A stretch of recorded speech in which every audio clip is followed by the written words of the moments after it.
Good morning, সুপ্রভাত। কেমন আছো সবাই? আশা করি তোমরা সবাই খুব ভালো আছো, সুস্থ আছো। আমরাও ভালো আছি, সুস্থ আছি। সেন্ট একদম রেডি স্কুল যাওয়ার জন্য। ব্রেকফাস্ট করছে, অতনুর কাজ করছে।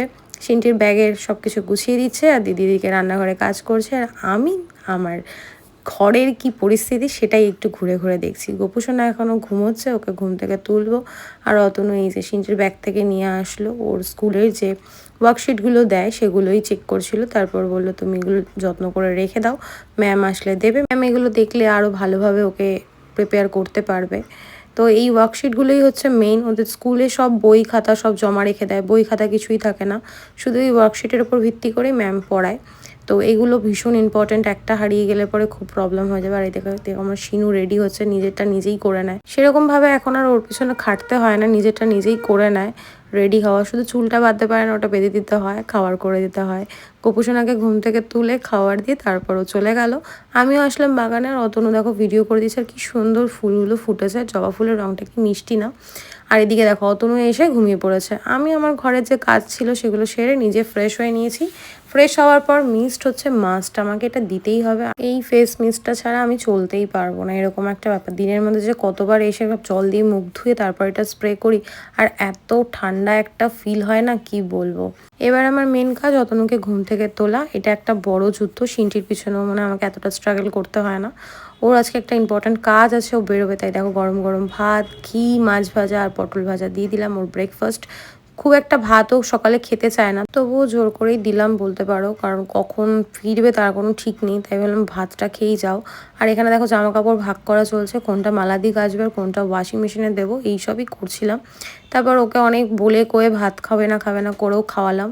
মানে বাচ্চাদেরকেও এত বলতে হয় না, ওকে যতটা বলতে হয়। বেরোনোর আগে ঘড়িটা এগিয়ে দেওয়া, ব্যাগটা এগিয়ে দেওয়া, জলের বোতল, আমাকে মনে করে সবটা ওকে এগিয়ে দিতে হবে, নাহলে ভুলে যাবে। কোনো দিন যদি ফোনটা দিতে ভুলে যায় তাহলে ফোনটাও বাড়িতে ফেলে চলে যায়। সিনটিও নিজের কাজ নিজে করে, কিন্তু ও করে না।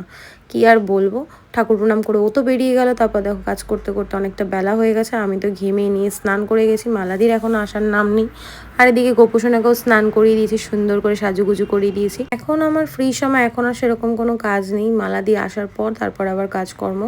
মালাদি যে কখন আসবে, মালাদি ওয়েট করছে। দেখো রান্নাঘর একদম ঘষে মেজে ঝকঝকে তকতকে করে দিয়েছি, সব কিছু নিট অ্যান্ড ক্লিন।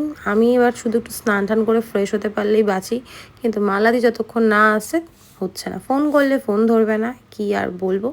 একটু জল খেয়ে নিই, প্রচণ্ড গরম লাগছে। গরমকালে না জল ছাড়া আর কিছুই যেন ভালো লাগে না। জল খেয়ে খেয়ে অর্ধেক সময় পেট ভরে যায় আর খাওয়া হয় না। তারপর মালাদি এসে কোনো রকম কাজটা করে আমাকে উদ্ধার করলো। তারপর দেখো স্নান টান করে ফ্রেশ হয়ে গেছি, সিনটির জামা রেডি করে রেখেছি। অতনু থাকলে এই হেডেকটা আমার থাকে না, একটা টেনশন মাথার মধ্যে। আমি যদি স্নানে যাই তখন দরজাটাকে খুলে দেবে। অতনুর সঙ্গে আসলে এই হেডেকটা আর আমার থাকে না। কিন্তু কি আর করার, এখন তো ওর একটু কাজের চাপ রয়েছে, তাই আমাকেই করতে হবে। পুজোটাও আমাকে দিতে হচ্ছে। পুজো দিতে আমার বেশ ভালোই লাগে, শুধু কোমরে ব্যথার জন্য না বসে পুজো দিতে পারি না, এটাই সমস্যা জানো তো। নাহলে ফেলে রাখতে ইচ্ছা করে না। আর গাছের ফুল দিয়ে সুন্দর করে সাজিয়ে পুজো দিতে কার না ভালো লাগে বলো তো। আর জবা ফুলের রঙটা দেখেছো কত সুন্দর, দেখো কত সুন্দর করে সাজিয়ে পুজো দিয়েছি। আমাদের গাছের ফুল সবটাই নিজের হাতে লাগানো, তারপর ফুল যখন ফোটে না কি আনন্দ। যাই হোক, লাঞ্চে হয়েছে টক ডাল, পটল ভাজা, পমপ্লেট মাছ আর ঝিঙে দিয়ে আলু দিয়ে চিংড়ি মাছের ঝোল। অতনু চলে এসছে, ও ভীষণ টায়ার্ড। দেখো এসে আবার বেরিয়ে যাচ্ছে, ও একটা দরকারি কাজে গেছিলো, সেখান থেকে এসে আবার দোকানে চলে গেছে। আর সিনটি নিয়ে আসলো তরমুজ। এখন আমাদের তরমুজ খাওয়া আর টিভি দেখার সময়। মেয়ে আমার তরমুজ খেতে ভীষণ ভালোবাসে, তাই একটু আনন্দ পেয়েছে আর সঙ্গে একটু লজ্জাও পেয়েছে। দেখো বলছে পুরোটাই খেয়ে ফেলবে, যদিও পুরোটা খেতে পারেনি। তারপর মা মেয়েতে চলে গেলাম একটু ছাদে। আর দেখো ছাদ থেকে আমাদের ভিউটা কত সুন্দর, শুধু বাড়ির ছাদই দেখা যায় আর কিছুই দেখা যায় না। নিজেকে একটু দেখিয়ে নিলাম, ছাদে একটু ঘোরাঘুরি করলাম। আজকে ইচ্ছা করলো যে আজকে বউ ঘরে ছিল না, ফ্রি ছিলাম, তো ভাবলাম চল একটু ছাদ থেকে ঘুরেই আসি। সিনটিকে বলাতে এক পায়ে রাজি, অনেক দিন পর আমরা ছাদে আসলাম। আগে প্রত্যেক দিন হাঁটতে আসতাম, বম্মারা হাঁটতে আসতো তাই হাঁটতে আসা হতো। এখন বম্মারা নিচে হাঁটে তাই ছাদে আসাও হয় না। আর আগে বম্মার সঙ্গে অনেক গল্পও হতো, সেটাও এখন আর হয় না, সময় পাই না। এই মা মেয়েতে একটু ছাদে ঘুরলাম, অনেকটা সময় কাটালাম, তারপর নিচে নেমে আসলাম। ছাদ থেকে না নামতেই ইচ্ছা করছিল না, বিশ্বাস করো, এত সুন্দর হাওয়া। ঘরে ফ্যানের হাওয়া, এসির হাওয়া একদম ফেল। অতনু চলে এসছে, একটু তাড়াতাড়ি বাড়ি এসছে, অরুণের আইসক্রিম নিয়ে এসছে।